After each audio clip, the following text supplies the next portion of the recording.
What's up, everybody? It's Gino coming at you to break down UFC Fight Night, Hill versus Dern. If you have not done this, before we move any further, smash the subscribe button, smash the like button, leave me a comment of who your favorite fighter is. If you don't want to do that, put a letter in there and hit the notification bell. I'm giving you free picks, free plays, and then we're also looking at different news that comes out every week. Don't miss it. First, we have Mackenzie Dern versus Angela Hill. I like Mackenzie Dern in this fight. I think people are scared after watching Kron Gracie get the ever-living life beat out of him by Jourdain. But I think this is different. I think Dern's a little bit more rounded. I think she can land strikes. 7 of her 12 wins have been submission wins. She can land one in round 1. But the thing is, she can volume her way with striking at a $9,100 price tag, get over 100 fantasy points, and score well in a win, a decision win. But I do think she'll score even better with a submission. She's fighting Angela Hill, who's long, rangy. It's going to be hard. It's going to have to get to the ground somehow, maybe a trip, something. But Angela Hill's long, rangy, very experienced. This is going to be a great matchup for an up-and-coming fighter in Mackenzie Dern. Angela Hill has scored 104, 70, and 76 in her last 3 wins on DraftKings. So with that being said, Angela Hill hasn't been in a 5-round fight during those wins. I think she'll score well in a win as also at $7,100. So with that being said, I'm all in on the fight, heavy lean towards Dern. Next, we have Shabazian versus Anthony Hernandez.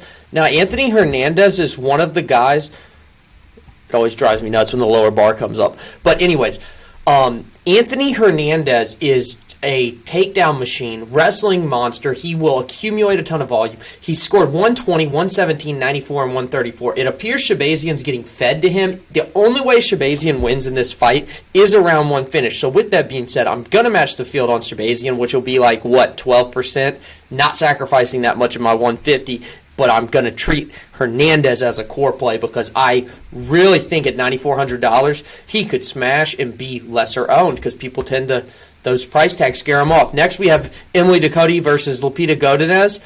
I have my finger on fade this whole fight altogether because I think it's going to be an ugly decision. But the one thing is Godinez, she's got a high ceiling. She could accumulate a little bit of volume and score well. She has the wrestling upside. But I just think this is going to be ugly striking. Like, it's just going to go to decision. But Ducote's got she's got round 1 finishes. She's not going to do that to Loopy here. But I am picking Ducote because they're pretty evenly matched, and I'd rather be on the plus money side. But for a DraftKings play, the only person I'll probably play is Ducote. Next, we have Andre Fiallo versus Joaquin Buckley. I like Joaquin Buckley here. I think he can get a knockout, but the thing is he scored 102, 80, and 79 in his last 3 wins. He's $9,300. I think he's overpriced for the upside he brings on DraftKings. He's fighting a guy in Fiallo who has round 1 knockouts over Beza and Van Camp. So he does have the ability to put you out. I just don't think he'll do that here with Buckley. But the thing is, Fiallo is a $6,900 fighter, and he's only plus 140. That's some serious value. I have it. I'm going to go under on Buckley, but I may even go over the field on Fiallo just for the value. But I do think Buckley is the more likely to win the fight. Michael Johnson versus Diego Ferreira. Okay, I'm going to go Johnson. I really liked watching the Johnson versus Diakese fight. I thought it showed a lot of how good he really is. He was competitive against Malarkey. He did lose a decision to Guida. He lost a submission to Moises, but he finished Alan Patrick as well. He's fought guys like Khabib, Dustin Poirier, beat Dustin Poirier early in Dustin Poirier's career. I just think if I can get this guy at dog money, I'm going to take him. He's fighting a guy in Ferreira who is 1-3. So I've got a 1-3 fighter fighting a guy with a resume like Michael Johnson, okay, or a 1-3 over his last 4, then I'm going to take Johnson. But I'm going to be at least at the field on both because both guys have the ability to score over 100 in a win. Machate versus Vorshev. I like Machate. I might even not be saying that right, but that's a hard one. But Machate. I like him. It's a pretty cool name, even if I'm saying it wrong. He is low volume of wins, but he has several round 1 wins. That Rafa Garcia fight, he got taken down 6 times, took a beating. He doesn't have much takedown ability himself, but he is powerful. I think he could land a finish here. He scored 112 in the Steve Garcia fight when he did get a finish. He's fighting a Borshev who gave up 11 takedowns, but you're not going to have to worry about that with Machete. He appears to be finish or bust, and he scored 112 in his round 1 KO over Bush. So both guys have got good ceiling. So this fight I like a lot, but I'm going to go with the dog for value. You guys will notice there's a lot of dogs I like. Karolina Kowalkiewicz versus Vanessa Demopoulos.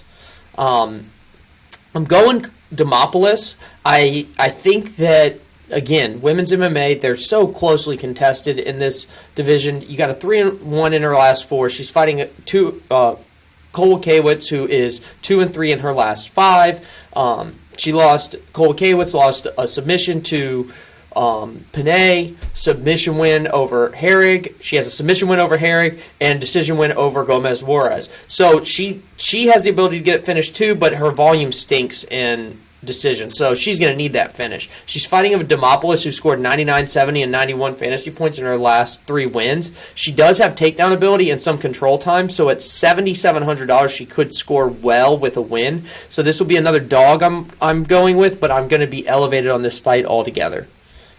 Gilbert Urbina versus Orion Kosei. I am going Urbina, and I'm going to suppress Kosei, or I may even just put him down altogether. I don't think he's that good. The Blood Diamond fight, I didn't love his performance against that. He's fighting Urbina, who, if you go back and watch that Brian Battle fight, he was giving him everything he had in round 1, but he got gassed.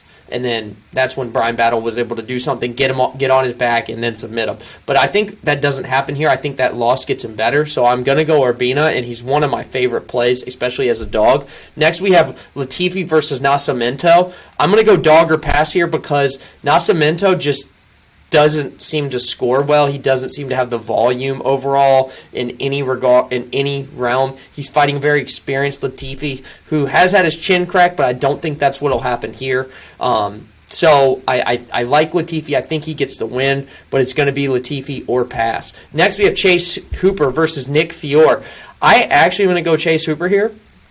Because I think he's been training hard. I think he's taken these losses. He fought a Caceres, Peterson, went to decision, lost, but he went to decision, and those are learning experience. He did lose a round 1 KO to Steve Garcia, got popped. Round 3 TKO win over Caleres, so he has the ability, and he's scored as high as 142 in some of his wins. He's median striking, some takedown potential, and control time. I think you see an improved version of him. I think the strength and conditioning piece is going to play off a lot, but if it doesn't, Nick Fiore has almost all round 1 finishes. If he gets the win here, he will land the finish. Or if he gets the win here, it'll probably be because he lands the finish. But nice live betting opportunity. If it goes past round 1, this could be a Hooper shot. Takashi Sato versus Thimba Gorimbo. I am going to go Takashi Sato, and I like him. He has a round 1 KO versus Battle, round 2 submission versus Beza, round 1 TKO over Jason Witt. Not that impressive. He's fighting a Gorimbo who lost round 2 submission to AJ Fletcher. He's got 4.5 takedowns, 60% striking accuracy. Very similar to the Witt matchup, but I think just like Witt gets his chin cracked, I think that's what happens here versus Sato. Victoria Leonardo versus Natalia Silva. I'm fading the fight altogether. Neither girl has the greatest volume. Silva's $9,700, and she needs a round 1 to even come close to hitting that, and there's a good chance it doesn't happen. All right, guys. Hey, so that's the full breakdown. I tried to get it done for you quick because I know, we're all pressed for time. If you haven't done this, subscribe to the channel, like the video, leave me a comment of your favorite fight or a letter, what's up, something.